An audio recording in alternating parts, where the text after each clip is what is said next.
with RJ Anusha. Radio city నువ్వు నేను సినిమాలో ఇవాల్టి సినిమా సలాం నమస్తే. ఈ సినిమాని డైరెక్ట్ చేసింది సిద్ధార్థ్ ఆనంద్. ఈ సినిమాలో సైఫ్ అలీ ఖాన్, ప్రీతి జింటా లీడ్ యాక్టర్స్ గా ప్లే చేయడం జరిగింది. 9th సెప్టెంబర్ 2005 రిలీజ్ అయిన ఈ సినిమా ప్రేక్షకుల మనసు దోచుకుంది అనడంలో సందేహమే లేదు. అయితే ఈ సినిమా అంతా కూడా ఒక ఇద్దరు మోడర్న్ ఇండియన్స్ యంగ్ గా అసలు ఎట్లుంటారు ఏంటి, ఎవరైతే వాళ్ళు ఇల్లు వదిలేసి went to Australia to make their lives వాళ్ళ చుట్టూనే రివాల్వ్ అవుతుంది అన్నమాట. అండ్ ఆల్సో ఈ మూవీకి మ్యూజిక్ అందించింది విశాల్ శేఖర్. మొత్తానికి 7 పాటలు ఉన్నాయి. అందులో నా స్పెషల్ ఫేవరెట్ ఏంటి అంటే టైటిల్ ట్రాక్ సలాం నమస్తే. అండ్ ఆల్సో తూ జాన్ కూడా సాంగ్ కూడా నాకు నచ్చుద్ది అనమాట.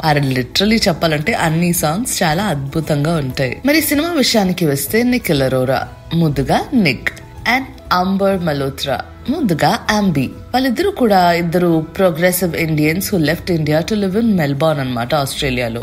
నిక్ అయితే ఒరిజినల్ గా చెప్పాలంటే తన్ని ఆస్ట్రేలియా పంపించేందుకు రీజన్ తను ఒక ఆర్కిటెక్ట్ అవుతాడని. కానీ తన రియల్ ప్యాషన్ ఏంటి అంటే కుకింగ్. గ్రాడ్యుయేషన్ తర్వాత తను ఒక రెస్టారెంట్ డిజైన్ చేస్తాడు, ఎక్కడైతే తన ఒక హెడ్ చెఫ్ కింద టేక్ ఓవర్ చేస్తాడో.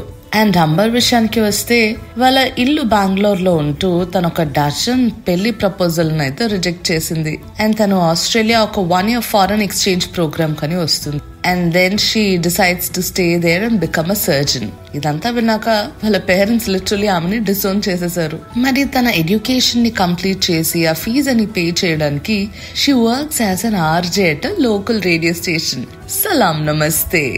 అయితే నిక్ ఇంటర్వ్యూ ఒకటి తీసుకునేది ఉందన్నమాట ఫర్ సలాం నమస్తే. But he over sleeps the first time. మళ్ళీ రీషెడ్యూల్ అయినప్పుడు ఇరిటేట్ అయిన అంబర్ తన ఆనర్ లో ఇన్సల్ట్ చేస్తుంది. అండ్ నిక్ అంబర్ అటెండ్ అయ్యే ఒక వెడ్డింగ్ కి క్యాటరర్ గా ఉంటాడు.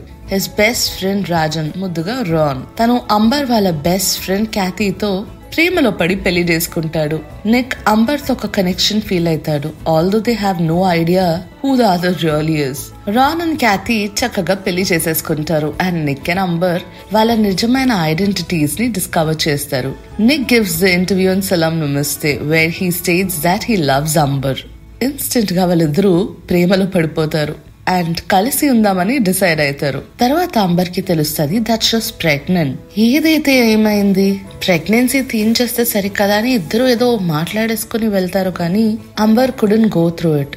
వాళ్ళిద్దరు ఆర్గ్యూ చేసుకుంటారు, తర్వాత బ్రేకప్ అవుతుంది. తర్వాత ఒక నెక్స్ట్ 5 months అయితే they have several comical disagreement. One of the argument లో సడన్ గా నిక్ బేబీ కిక్ ని ఫీల్ అవుతుంది and he realizes that he loves.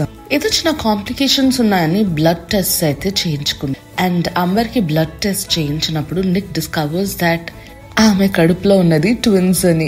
And ఈ టైంలో నిక్ చాలా బాధపడుతూ ఉంటాడు. అసలు అంబర్ని అట్లా ఎట్లా వదిలేశాను, తన హోల్ ప్రెగ్నెన్సీ అప్పుడు నేను తనకి తోడుగా ఉండే, ఐ జస్ట్ లెఫ్ట్ హర్ అని చెప్పి. అండ్ హీ ఫీల్స్ ఆమెకి వాళ్ళ పిల్లలకి ఎప్పుడు కూడా కమిటెడ్ అయి ఉండాలి అని ఎంగేజ్మెంట్ రింగ్ కొనడానికి వెళ్తాడు. అదే టైంలో he sees Amber trying on rings with a friend Jiggy. తను అది చూసి తనేమైనా జిగేష్ ని పెళ్లి చేసుకుంటాం అని చెప్పి ఆ కోపంతో తాగేసి స్టెల్లా అనే అమ్మాయిని ఇంటికి తెస్తాడు. మరుసటి రోజు చాలా చిరాగ్గా ఉండే స్టెల్లా, అసలు నువ్వేం చేసావు తెలుసా రా, ఏడుస్తానే ఉన్నావు అంబర్ గురించి. వెల్, దీన్ని బట్టి మనకి అర్థమవుతుంది అసలు ఆ నిక్కి అంబర్ పైన ఉన్న ప్రేమ ఎంత ఉంది అని చెప్పి. తర్వాత స్టోరీ ఏమై ఉంటది, అంబర్ అండ్ జిగేష్ పెళ్లి చేసుకుని ఉంటారు. లేదు అంటే మన నిక్కి వచ్చిన థాట్ కూడా అంబర్ కి వచ్చి నిక్ కోసం డ్రింక్స్ తీసుకోవడానికి వెళ్ళిందంటారా? వెల్, ట్విన్స్ పుట్టాక వీళ్ళిద్దరూ ఎలా ఉంటారు? ఇదంతా తెలుసుకోవాలంటే సినిమాని రిపీట్ చేసుకోవాల్సిందే. అదబ్బా నువ్వు నేను సినిమాలో ఇవాల్టి సినిమా సలాం నమస్తే.